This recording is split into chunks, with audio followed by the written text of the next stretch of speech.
Here is a quick overview of Harper Lee's To Kill a Mockingbird. The story begins with the Finch children, Scout and Jem, who are growing up in a fictional town called Macomb, Alabama in the 1930s with their father, Atticus, and Calpurnia, their family cook. Scout and Jem spend their time playing with their neighbor, Miss Rachel's nephew, Dill, who visits in the summers, creating stories about their neighbor, Boo Radley, who they describe as a monster that eats small animals raw. Scout describes her father fondly and enjoys reading with him each night. Scout witnesses racism, classism, and sexism from many people and discovers through a classmate that her father will be taking the case of a black man in town.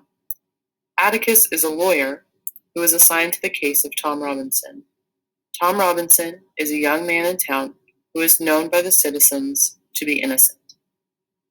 Before the trial, the townspeople display their racism as Scout diffuses a situation where grown men have come to lynch Tom.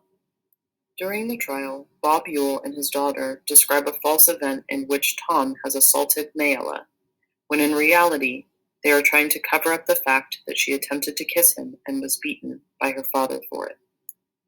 As Tom stands, it becomes clear that he could not have committed the crime because he does not have the use of his left arm, as he caught it in a cotton gin as a child.